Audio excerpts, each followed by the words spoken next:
नमस्ते दोस्तों। Classic books bye audio पिटारा में आपका स्वागत है।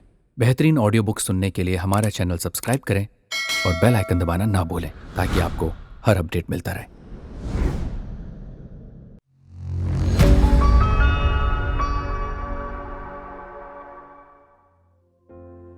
कहानी दुखिया, जयशंकर प्रसाद।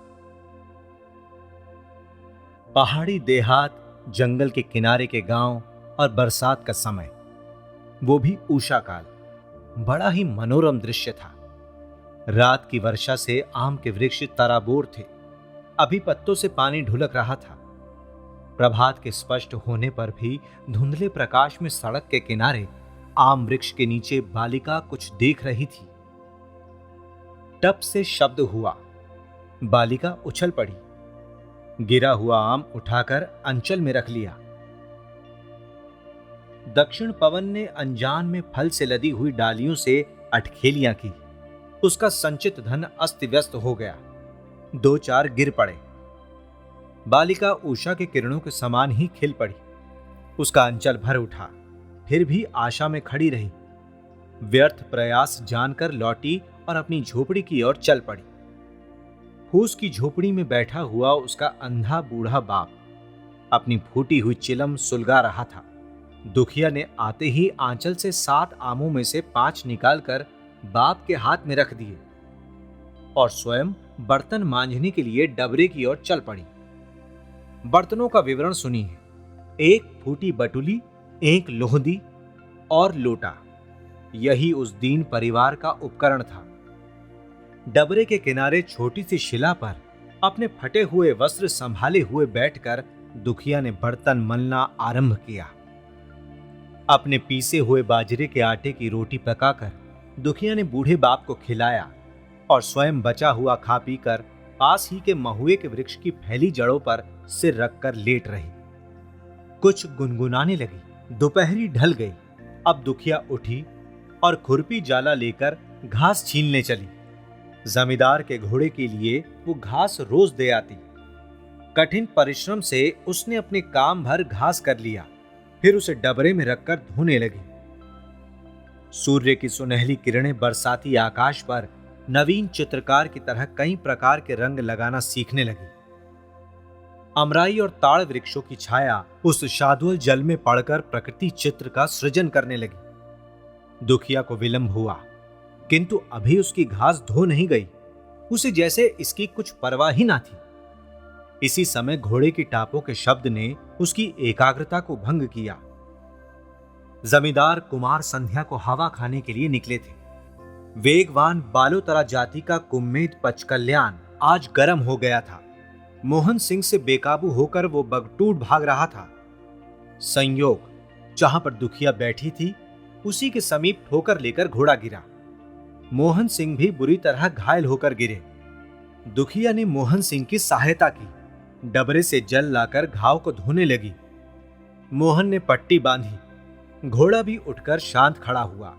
दुखिया जो से टहलाने लगी थी। मोहन ने कृतज्ञता की दृष्टि से दुखिया को देखा। वो एक सुशिक्षित युवक था। उसने दरिद्र दुखियों को उसकी सहायता के बदले ही रुपया देना चाहा। दुखिया ने हाथ जोड़कर कहा, बाबूजी, हम तो आप ही के गुलाम हैं। इसी घोड़े को घास देने से हमारी रोटी चलती है। अब मोहन ने जाके दुखिया को पहचाना। उसने पूछा, क्या तुम राम गुलाम की लड़की हो? हाँ बाबूजी। वो तो बहुत दिनों से दिखता नहीं। बाबूजी, उनकी आंखों से दिखाई नहीं पड़ता। आहा, हमारे लड़कपन में वो हमारे घोड़े को जब हम उस पर बैठते थे पकड़कर टहलाता था। कहां है वो? अपनी मड़ई में। चलो, हम वहां तक चलेंगे। किशोरी दुखिया को कौन जाने क्यों संकोच हुआ। उसने कहा, बाबूजी, घास पहुंचाने में देर हुई है, सरकार बिगड़ेंगे। कुछ चिंता नहीं है, तुम चलो। लाचार होकर दुखिया घास का बोझ सिर पर रखे हुए झोपड़ी की ओर चल पड़ी। घोड़े पर मोहन पीछे पीछे था। राम गुलाम, तुम अच्छे तो हो? राज सरकार, जुग जुग जियो बाबू। बूढ़े ने बिना देखे अपनी टूटी चारपाई से उठते हुए दोनों हाथ अपने सिर तक ले जाकर कहा, राम गुलाम, तुमने पहचान लिया? ना कैसे पहचाने सरकार, ये देह पली है। तुमको कुछ पेंशन मिलती है कि नहीं? आप ही की दया खाते हैं बाबूजी, अभी लड़की हमारी जगह पर घास देती है। भावुक नवयुवक ने फिर प्रश्न किया, क्यों राम गुलाम, जब इसका विवाह हो जाएगा तब कौन घास देगा? राम गुलाम के आनंद अश्रु दुख की नदी होकर बहने लगे। बड़े कष्ट से उसने कहा, क्या हम सदा जीते रहेंगे? अब मोहन से रहा नहीं गया। वहीं 2 रुपए उस बुढ़े को देकर चलते बने। जाते जाते उसने कहा, फिर कभी। दुखिया को भी घास लेकर वहीं जाना था। वो पीछे चल पड़ी। जमींदार की पशुशाला थी। हाथी, ऊंट, घोड़ा, बुलबुल, भैंसा, गाय, बकरे, बैल, लाल, किसी की कमी नहीं थी। एक दुष्ट नजीब खां इन सबों का निरीक्षक था। दुखिया को देर से आते देखकर उसे अवसर मिला। बड़ी नीचता से उसने कहा, मारे जवानी के तेरा मिजाज ही नहीं मिलता। कल से तेरी नौकरी बंद कर दी जाएगी। इतनी देर? दुखिया कुछ नहीं बोलती, किंतु उसको अपने बूढ़े बाप की याद आ गई। उसने सोचा किसी तरह नौकरी बचानी चाहिए। तुरंत कह बैठी, छोटे सरकार घोड़े पर से गिर पड़े रहे, उन्हें मढ़ई तक पहुंचाने में देर। चुप हरामजादी, तभी तो मेरा मिजाज और बिगड़ा है। अभी बड़े सरकार के पास चलते हैं। वो उठा और चला।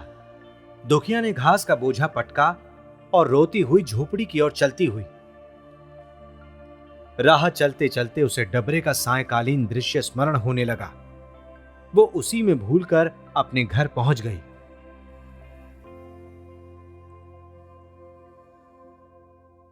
ऐसी ही इंटरेस्टिंग किताबें कुछ बेहतरीन आवाजों में सुनिए सिर्फ ऑडियो पिटारा पर।